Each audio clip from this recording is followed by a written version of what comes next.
Hi, my name's Eliana, and last Saturday night, I watched my own sister slow dance with my husband under a chandelier I paid for, while guests whispered like I was already dead. They thought I'd break down, cry, beg. Instead, by sunrise, I was gone. And with me, I took every secret they never knew I kept. The kind of secrets that don't just burn bridges, they level entire foundations. Before we dive in, tell me, what time are you listening and where from? Drop it in the comments. I read every single one. Now let me tell you what really happened the night I vanished. The first thing I noticed was the silence behind the smiles. I stepped into the ballroom of the Fairmont in Austin, clutching a small silver box wrapped with a dusty blue ribbon.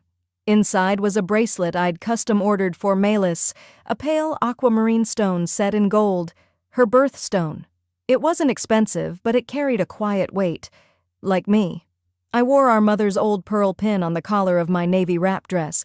The fabric was soft and modest. I hadn't bought anything new for the event.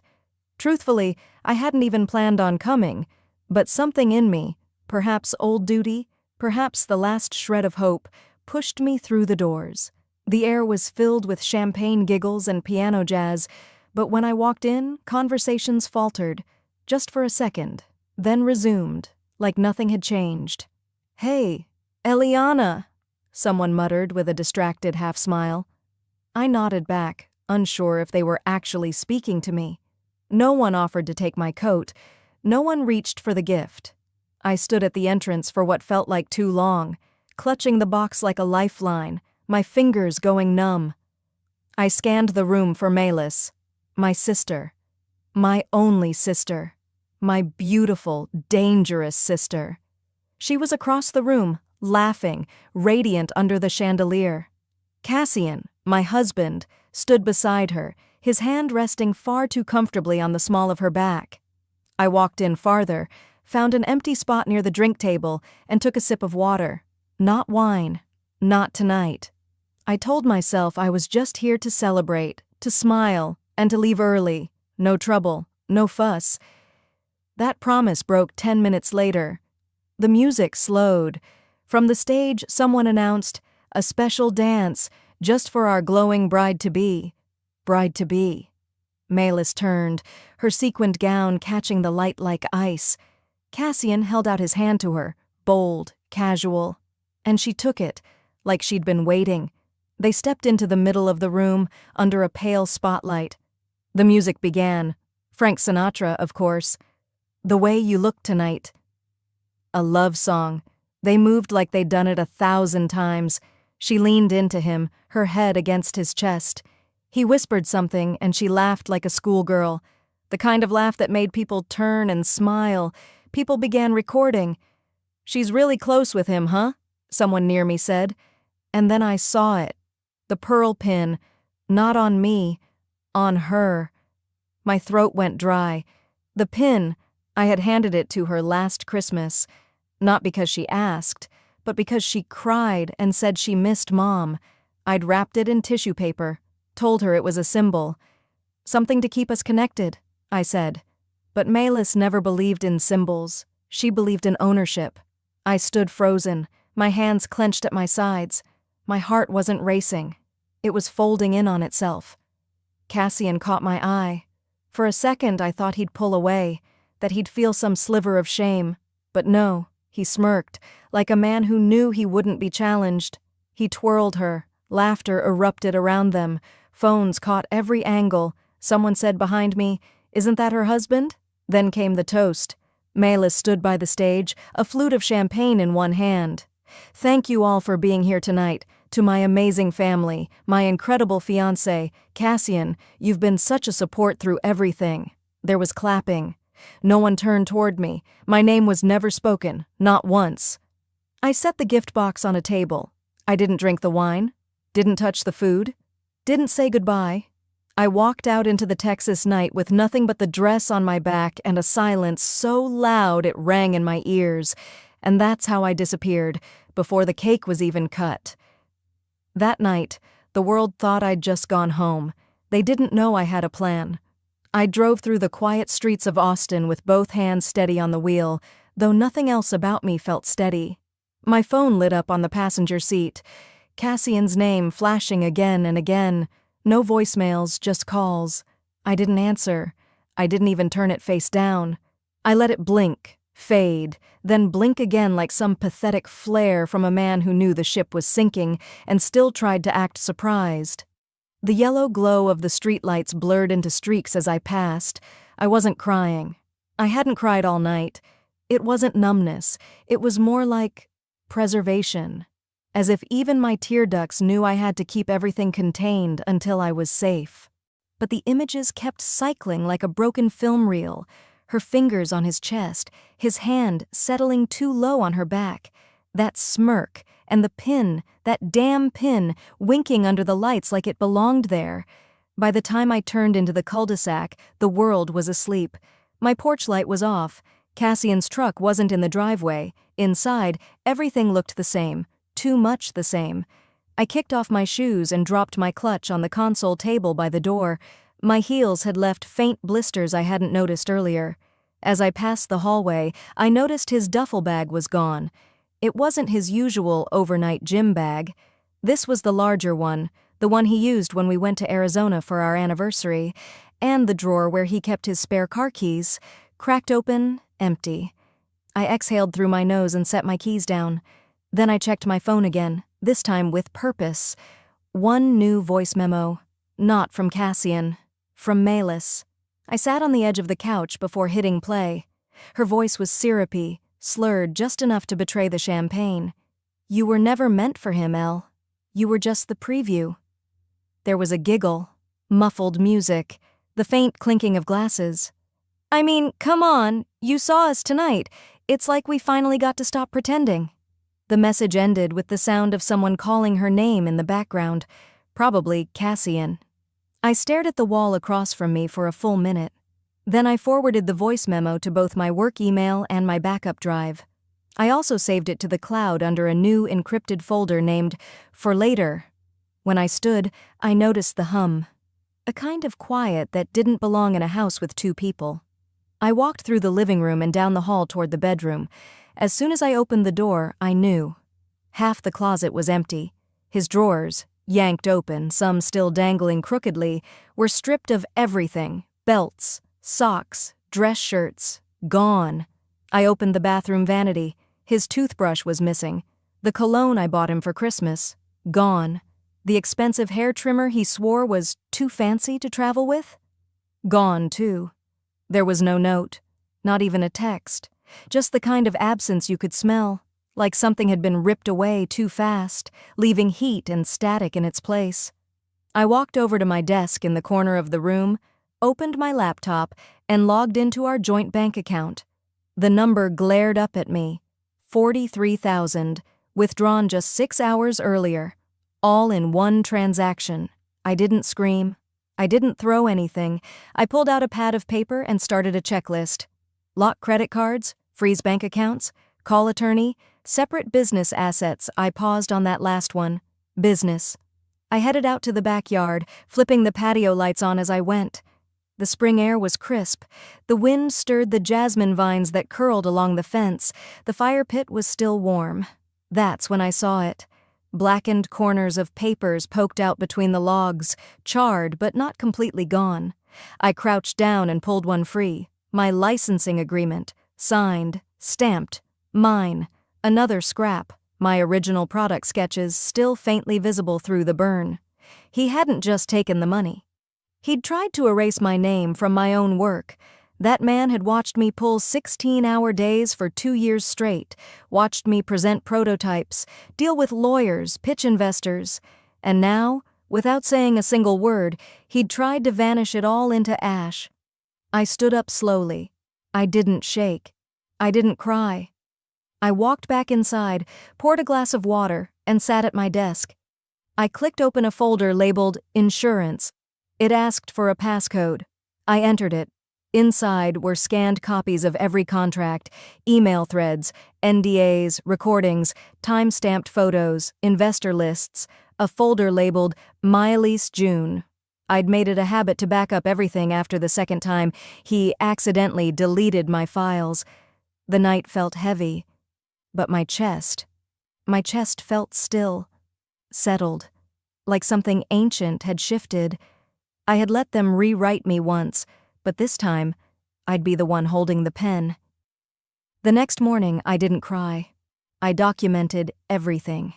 I had slept for maybe 2 hours, if that. When the sky started to lighten just past 5:30, I was already in the kitchen, standing at the window watching the edges of the clouds burn pink. My coffee sat untouched. It had gone cold long ago. The house felt empty, not just in the physical sense. Cassian's belongings were gone, but what struck me more was how the silence echoed inside me, as if something that had been buried for years was finally clawing its way up from the floorboards. My phone vibrated against the counter.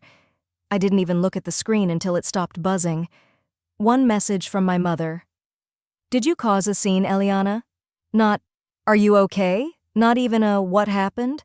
Just that. "Did you embarrass the family?" It was such a classic line that I almost laughed, but there was nothing funny about it anymore.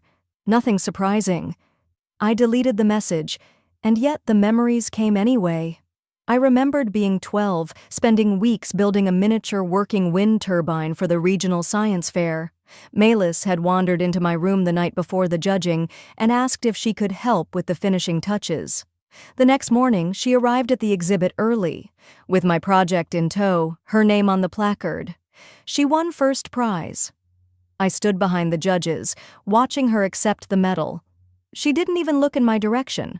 Or the time we celebrated my high school graduation at a restaurant, and my father raised his glass to toast Melis for always making the family proud, even though the night was supposed to be about me. His reason? Melis just presents herself better. Every milestone that should have been mine had been diluted, blurred, or outright stolen. And I'd kept telling myself that being the bigger person was noble, that humility was strength, that love, even when it went unreciprocated, still counted for something. Maybe it did. But what it didn't do was protect me, because last night wasn't the first time Melis had crossed the line with Cassian either. I'd seen the signs. At our engagement party, she'd brushed a stray eyelash from his cheek. I'd caught her fixing his tie before I could even reach him, and I remembered the way she looked at me when I noticed, like I was in her way, and I, naively, desperately, had chosen to believe her smile was just teasing, just family being close. I'd once told myself that I was just sensitive, that I was reading too much into things. Cassian had said so too. But when I sat on the edge of the bed that morning, I remembered something else, a therapy session from about a year ago. I'd been exhausted, on the verge of burnout, and my friend had insisted I try speaking to someone. The therapist had asked me, "Eliana, do you feel invisible in your own marriage?" I laughed at the time, shrugged it off. Now, the words clung to me like cold breath on glass. Not just invisible, but erased. In my mind's eye, I replayed the moment Melis leaned in and whispered something to Cassian on the dance floor. He'd laughed. She'd smirked. It had seemed meaningless then. Now, it mirrored a moment from our honeymoon, when I had said something private to him in the same way, and he'd called it the most intimate moment of our trip. What else had she mirrored? What else had she taken and made hers? The clock on the wall read 7:12 a.m. I got up, took a deep breath, and opened my laptop. Emails had piled up overnight, a few notifications from my assistant, some basic updates from suppliers. One flagged message, forwarded at 2:34 a.m. It was from my assistant Lydia with the subject line, "You didn't authorize this, right?" I clicked it open. The message she had forwarded was from Melis, sent using my name, my business email. The signature was forged, identical except for the hyphen in my middle name, which I always omitted. But the revision was clear. It was a revised licensing agreement for one of our key IP partnerships. Instead of sending royalties to my company, it rerouted them, quietly, to a shell entity in Melis's name. It had been prepared and sent to the legal department just hours before the engagement party. This wasn't just petty sabotage. This was theft. Calculated, cold, filed with precision and confidence, under the assumption that I was too soft, too blind, too loyal to ever notice. I stared at the timestamp again. 4:48 p.m. Before she even stepped into that ballroom wearing my pin. Before she slow danced with my husband in front of everyone I once considered family. She already thought she'd won. But here's the thing about underestimating someone like me. You assume silence means weakness. You assume forgiveness means defeat. But I had something Milas never did. Memory, documentation, and time. I wasn't just a discarded wife, I was a target, and they thought I'd never fight back. The words still rang in my head as I stepped onto the cracked pavement outside the co-working space downtown. I wasn't a discarded wife. I was a target, and they thought I'd never fight back. The morning had already climbed to a slow, humid wait. Austin Spring didn't offer much relief, but my mind was sharper than it had been in months. I walked past the glass doors into the shared workspace I used occasionally. The receptionist, an older woman named Brenda, nodded at me with faint recognition. "Meeting room 2C, she said, not even needing me to ask. Dr. Julian Renly sat at the far end of the room. His suit was a soft gray, understated but firm, just like him. He'd mentored me during my early business structuring days, sharp as a scalpel. Retired now, technically, but still the kind of man you called when something wasn't adding up. "Eliana," he greeted with that same calm voice he'd always had. "You look like someone who's had enough." "That obvious?" He gave a dry chuckle. "When you emailed me at 4 a.m. asking about silent transfers and forged signatories, I figured it wasn't just curiosity." I sat down, folding my hands on the table. "I need to know how deep they went," I said. "Cassian, Malus, I think they're trying to take over everything." Julian didn't ask questions he didn't already know the answer to. He just opened a folder, slid it across the table. Inside were printed records, paper still warm from the printer. 3 months ago, while I was at a silent retreat in Arizona, no phone, no email, no outside contact, a power of attorney form had been submitted. My digital signature was on it. It authorized Cassian to make temporary administrative decisions regarding equity structure and intellectual property licensing. And in the weeks that followed, share ownership in my company had been diluted. Not by much, just enough to allow for strategic reallocation. Strategic reallocation. A euphemism as vile as it sounded. My name had been pushed down on the ownership hierarchy. Cassian and Malus now held collective control. "You've got 2 choices," Julian said, his tone low. "Fight loud or fight smart." I exhaled slowly. "What's smart look like?" He tilted his head. "Quiet audits, paper trails, evidence, and then time your strike when they can't counter." I left with more papers than I could carry comfortably and a pounding behind my eyes. I didn't cry, I didn't scream. But I did go home and dig. A part of me had always prepared for something like this. I wish I could say it was foresight, but truthfully, it was self-preservation. I had learned early that in my family, trust was something you kept behind lock and key, literally. In a box in the back of my closet, under layers of scarves and journals, I found the old USB stick labeled Q1 footage. It was dusty, nearly forgotten. But the moment I clicked it into my laptop, the file loaded instantly. It was from the earliest days of our company, before the name was even finalized. A meeting in the garage of my old place, back when I believed we were building something together. The video quality was grainy, but the audio? Crystal. Malus's voice rang out, laughing.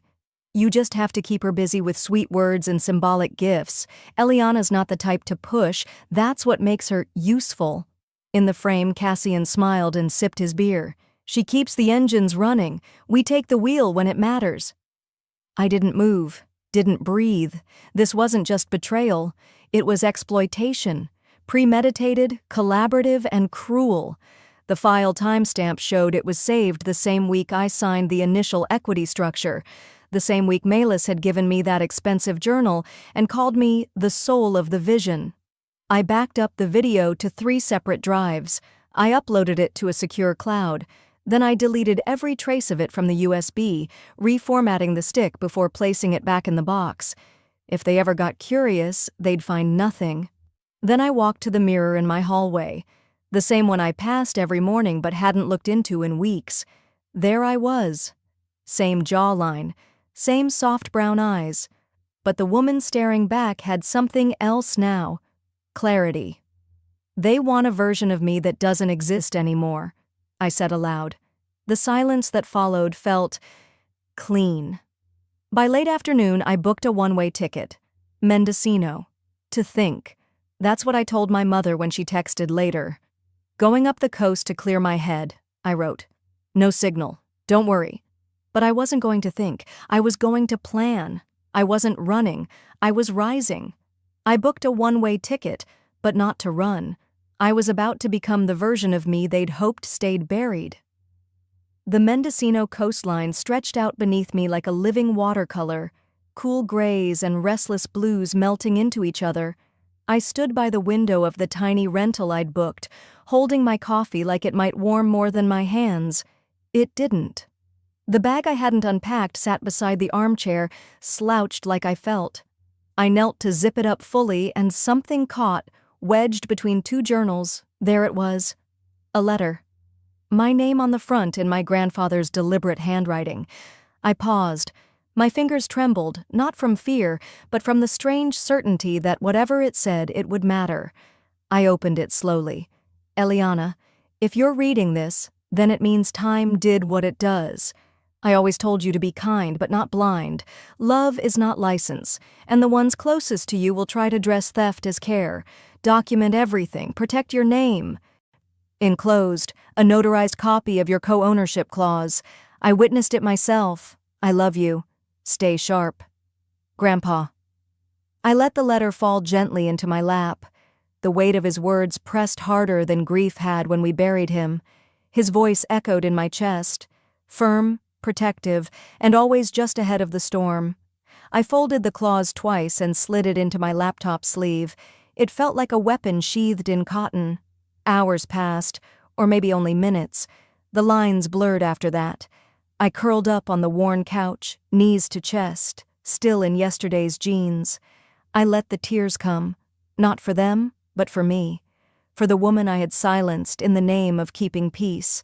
For the parts of me I handed over to people who smiled with their teeth but spoke with knives. Maybe I thought being loved meant being useful, or quiet, or pleasing. Maybe that's what they counted on. I wiped my cheeks and sat up straighter. No more, maybe. The USB stick sat in the dish beside the TV remote, like it had always belonged there. I plugged it into the laptop, the file loaded with its familiar flicker. Melis's voice again, laughing. Cassian's nodding silence. The smirk. This time I didn't flinch.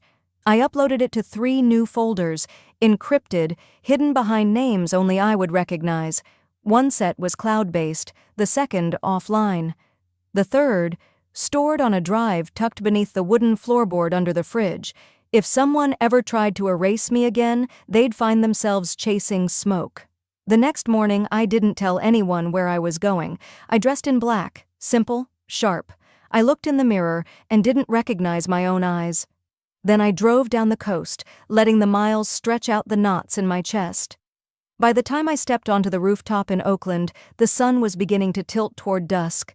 The city buzzed below like a secret everyone was in on. Cassian and Melis were seated at the long table, surrounded by people in polished shoes and designer watches. The clink of silverware, the hum of thin laughter. I didn't wait to be seen. I walked up and stood at the head of the table. It took 3 seconds for Cassian to notice me. His jaw tightened. Melis's eyebrows arched, but she didn't flinch. "Eliana," she said, the tone too smooth. "What a surprise."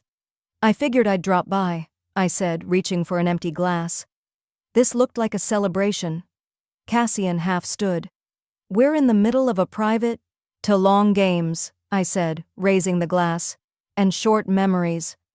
Melis's smile twitched. I reached into my purse, pulled out a napkin, and placed it in front of Cassian, folded neatly on it. a printed image of the forged signature from the transfer form. It was off by just one letter, an L swapped for a capital I. Something a stranger wouldn't catch. Something a sister should have known better than to fake. "Tell Milas next time she signs my name," I said. "She should spell it right." The table went silent. Someone dropped a fork. I didn't wait for the replies. I turned and walked away, my heels steady on the concrete. No shouting, no slaps, no courtroom drama, just a napkin, a quiet line, and a truth too sharp to ignore. The elevator doors opened as I approached, and I didn't even look back. But I knew they were watching. I could feel the heat of it between my shoulder blades, and I knew what would come next. So did they. But what they didn't know? The next move was theirs, but I had already made mine 3 days ago. By the time the boardroom filled with murmurs and the scent of polished wood polish in San Francisco's financial district, I had already been awake for hours. I didn't fly in. I didn't need to. A well-timed virtual entrance would say more than any pair of heels ever could. They'd chosen to meet without me, as if I'd already been written out. But I knew Cassian. I knew how he operated. Bluff, posture, charm, then pressure. I waited until he stood at the front of the conference table, gesturing to slides that painted himself as the strategic genius behind Hemlock Bioworks. My company, my code, my late nights and sacrificed weekends. Then I clicked Join Meeting. The screen behind him flickered once, then I appeared. Cassian froze, his hand mid-air. "Good morning," I said evenly. "I believe I'm still listed as a co-founder, majority vote holder if we're splitting hairs." Dead silence, then a cough. I uploaded the notarized clause directly into the call's shared drive. Dated 3 years ago, witnessed by Judge Horace Hemlock. That would be my grandfather for those unfamiliar. One of the older board members, Marlene Whitaker, leaned forward and squinted at her tablet. Her brows drew together. "Why weren't we told about this clause?" Cassian opened his mouth. Nothing came out. His neck flushed red. I didn't raise my voice. "Because no one asked who built the company. You only asked who signed the checks." Marlene's lips pressed together. Then she nodded. And just like that, my seat at the table was no longer up for debate. After the call ended, I opened a secure browser and filed the motion. The joint marital business account, Cassian and I, had set it up when we merged assets for Hemlock. He always said, "Transparency builds trust." Turns out he meant my transparency, not his. My motion cited forgery, unauthorized signature usage, and breach of fiduciary trust. I attached the relevant files, logs, and a flagged timestamp showing digital tampering from Melis's device. The bank's compliance team acted swiftly. 3 hours later, I got the confirmation. Account status, frozen. A minute after that, Melis tried to move $50,000 from the media allocation line item. Her screen blinked. Access denied. Legal hold. Authority, E. Hemlock. I imagined the look on her face, the clenched jaw, the manicured finger tapping her phone screen in disbelief. Somewhere in a penthouse suite with floral arrangements and iced matcha, she was finally learning what it felt like to lose.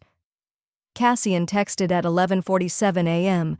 "You've made your point. Back down before this gets ugly." I stared at the screen, then typed, "You're mistaken. That wasn't my point. That was just the introduction. No emoji, no signature, just facts." I scrolled to the contact saved under Grandpa's name. Not him, of course. He was gone. But his longtime clerk, Edmund Reyes, had become a federal ethics auditor. He'd always said, "Corruption leaves fingerprints. You just have to know where to dust." I called. He picked up on the second ring. "Eliana?" "I need help reviewing some asset movements," I said. "And I have a list of board votes that, well, they feel more like patterns than strategy." His tone changed. "I'm listening." We set a time. Later that day, I took a slow drive north. The coastal traffic gave way to winding turns and sun-dappled silence beneath the redwoods. I rolled the window down, let the breeze comb through my hair. A voicemail I hadn't played in years surfaced from my saved archive. It was Grandpa. His voice crackled with that calm certainty that never faltered, not even in his final months. "You are not hard to love, sweetheart. You are hard to fool, and that's a blessing in the right hands." I didn't realize I'd been holding my breath until that moment. My hands tightened on the wheel, and for the first time in years, I smiled without pain trailing behind it. They had tried to erase me from every decision, but the woman they erased had just become the shadow behind every consequence. It had been a week since I turned the tide in that boardroom, and in truth, I hadn't slept the same since. Not because I was restless, but because for the first time, I no longer flinched in anticipation of the next betrayal. I anticipated it. I studied it. I dismantled it before it arrived. So when the invitation to the Hemlock Family Foundation Gala never came, I wasn't surprised. I had already seen the guest list. My name was nowhere on it, but I showed up anyway. The ballroom at the Fairmont gleamed with soft chandeliers and carefully arranged floral displays, deep red roses and white orchids, the kind Malis liked to pair to symbolize legacy and vision. She once said those words to a journalist like she'd coined them. Tonight was meant to celebrate our family's contributions to science education and literacy programs across California. The ones I spent 5 years building in classrooms, living rooms, sometimes literal barns in underserved communities. I stood in the back, dressed in black, quiet, unnoticed, until the video montage began. My name didn't appear once. There were stock photos of children learning with tablets, images of Malis handing out books she didn't write, quotes I'd written now in her voice, misattributed. Guests around me tilted their heads. "Wait," one whispered. "Wasn't that Eliana Hemlock's project?" Another leaned closer, brows knitted. "She's here?" A man in a navy tuxedo turned sharply, eyes wide. "Eliana, you're here?" I smiled without showing teeth. "I never left." Milas took the stage in a shimmering silver dress that caught every spotlight. "Thank you all for supporting the Hemlock Foundation," she began. "This journey started with a vision. Mine, to bring STEM education to the communities that need it most." Her voice poured honey, her smile rehearsed. Behind her, the screen flickered. Once, then again. A new file loaded, a title slide appeared. Origin, the founding of Hemlock Literacy. I had uploaded it under a dormant admin account, one I'd created years ago and never deleted. It was a digital ghost, forgotten but still alive, like me. The audience gasped as the first images rolled, me, 10 years younger, hauling boxes of tablets into a broken-down trailer that served as our first mobile classroom, my signature on the nonprofit registration, a clip of a rural girl reading aloud under a string of Christmas lights. Then came the legal timestamp, filed under Eliana Hemlock, Executive Director and Founder. The final slide read, "You can edit history, but the metadata stays loyal." Malis's mic was still on. She stood there, frozen, lips parted, unsure whether to keep speaking or fake a tech failure. I walked forward. No rush, no spectacle, just purpose. Pinned to my lapel was a simple rosewood pin, the same one my grandfather gave me on the day of our first funding grant. He said it represented service over show. Malis once called it cheap, told me not to wear it to donor meetings. But tonight, donors leaned in when they saw it. Some touched their own lapels in memory of Grandpa Horace's legacy. I met Malis's eyes but didn't stop at the podium, just past her. Just enough. She didn't follow. Outside, the air had that cool edge San Francisco carries in early spring. The valet brought my car around slow as molasses. Cassian's voice came from my left, low and bitter. "This is war." I turned my head slightly. "No," I said. "This is accounting. I'm just fixing the books you doctored." He opened his mouth, but the words didn't come. His fists clenched at his sides like the threat of violence might reclaim what charm had lost. I stared at him, even, unwavering, and for the first time since I married him, he looked away first. I turned back toward the valet stand, but before I could reach the car, I saw it. A streak of deep red under the wiper, a single envelope, and on the front, In Melis's handwriting were the words, "I warned you not to humiliate me." The envelope was the color of dried blood. I didn't open it right away. I just stared at it under the street lamp glow, my breath fogging against the cool glass. Something in me already knew it wouldn't be another insult or veiled threat. It would be war, open, legal, and cruel. Inside was a court summons, filed under emergency motion, request for temporary custody of minor, petitioners, Melis, Hemlock, and Cassian Hemlock. Allegations: mental instability, emotional neglect, unfit parental capacity. They hadn't just tried to erase my name, now they were trying to steal my son. I didn't sleep that night. I packed my documents, set 3 alarms, and pressed my grandfather's rosewood pin into my blazer like armor. At 9 a.m., I walked into the San Francisco County Courthouse, jaw locked and breath steady. The courtroom was half filled, mostly lawyers and quiet watchers, but it might as well have been a stadium. Across the aisle, Melis and Cassian sat shoulder to shoulder, their lawyers flipping through glossy folders. They didn't glance at me. The judge, a woman in her 60s with silver-streaked hair and eyes that had seen through more lies than she'd ever bother counting, called it to order. The first blow landed fast. A printed copy of Therapy Concerns dated 6 months ago, notes from a session that was never public, never shared. I knew that file. I knew the handwriting. It was my old therapist's, and it was stolen. Cassian's lawyer claimed concern. Given her isolation, her recent outbursts, and questionable decisions, we fear for the child's well-being. Melis added with a practiced tremble, "She hasn't let anyone see him. We're family. We're trying to protect him." I stood when it was my turn. I didn't shout. I didn't cry. Instead, I opened the folder that had been locked in my grandfather's safe, the one his estate attorney handed me the morning after his funeral, with a single instruction: only open if they ever come for your child. Inside was everything. A notarized guardianship letter naming me sole legal parent and financial guardian, documentation of Cassian's past threats, including a voicemail where he'd said, "If you don't comply, I'll make sure you lose everything, including him." But what silenced the room was the trust clause, signed by my grandfather, witnessed, sealed. It stated that if any member of the family attempted to sabotage or defame me for financial gain, all inherited assets would be rerouted to me as trustee, full control, no contestation.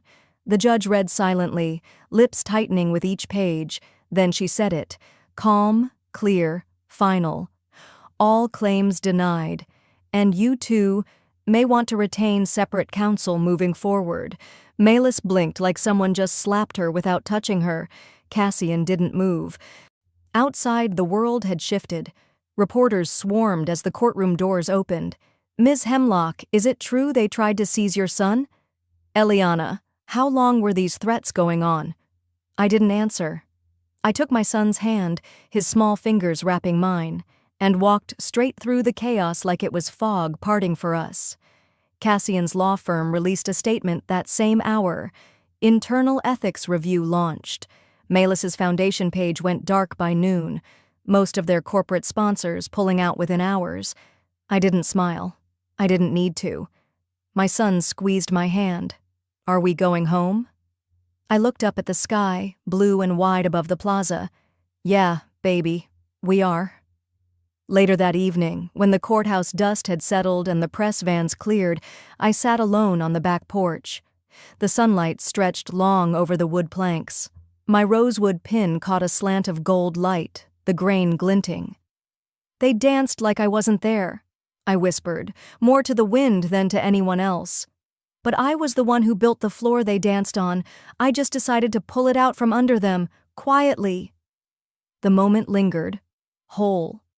Then came the knock at the door, not the sharp kind, not urgent, just familiar.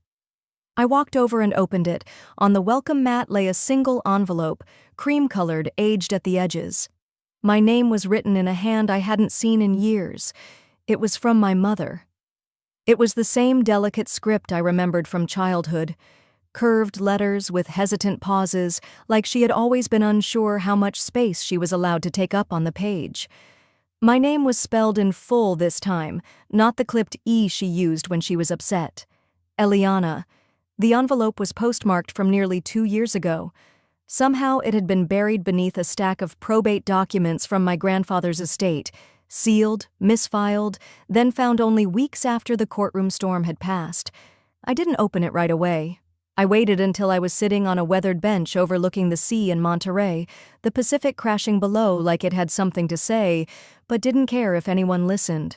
The late afternoon sun had that golden hue that softened sharp memories into something almost kind. The letter wasn't an apology.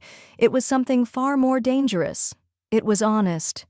Melis needed me more, or so I thought. Maybe because she was louder about it. You always stood on your own, but now I see, standing alone doesn't mean you're not breaking inside. I should have seen that. I should have seen you. I was afraid of your strength, Eliana, because it showed me everything I wasn't. There were no grand confessions, no pleas for forgiveness, just a truth whispered too late. I folded the letter carefully and tucked it into the journal I kept with me now. It wasn't closure, not exactly, but it was the closest my mother and I would ever come. A month had passed since the court ruling, since Cassian's smirk had finally disappeared for good. He left the country the next day, citing professional opportunities abroad. In reality, he was dodging subpoenas. Melis had gone quiet too. Her foundation's site blinked offline with a curt statement, pausing operations for personal reflection. Translation: the donors pulled out, the scandal grew teeth, and no one wanted to be seen holding hands with a fraud. But I didn't follow them anymore. I had other things to build. The counseling center we launched 2 weeks ago bore my grandfather's name, the Hemlock House for Quiet Recovery. It sat in an old converted coastal building surrounded by native gardens and shaded by tall eucalyptus. We didn't take photos. We didn't post stories online. People came when they were ready. We were there when they arrived. I used a portion of the reclaimed estate to fund its first 2 years. No fanfare, no headlines, just a single logo above the entrance, a rosewood pin carved into the shape of a flame. Steady, not fierce. Some of the women who came through the doors recognized the symbol. Most didn't. That was okay. It wasn't about legacy anymore. It was about rebuilding. Today, my son sat next to me on the beach. He was drawing something in the sand with a twig while I let the sea wind tangle my hair. He glanced up and said, "This stick reminded me of your pin." I looked at the piece of rosewood he'd found near the drift line, small, imperfect, bent slightly in the middle, like it had survived something but still chose to keep growing. I smiled. "It does look like it. It reminds me we can grow again. From where we were broken." He laid the twig next to my shoe, careful like it was something sacred. A seagull called overhead. A couple wandered by with their dog. Somewhere behind us, wind chimes from a beachfront cafe played something faint and out of tune. I didn't need music anymore, or crowds. What I had now was quiet, not the kind that leaves you lonely, but the kind you earn. The kind that comes when the fight is over, and you're finally able to sit in your own life, uninvited by anyone, unwanted by none. Because you built this part. Every inch of it. I ran my fingers along the edge of the journal in my lap. The rosewood pin sat inside the front cover now, its weight grounding, not burdensome. Sometimes when the music fades and the crowd vanishes, what's left is what was always real.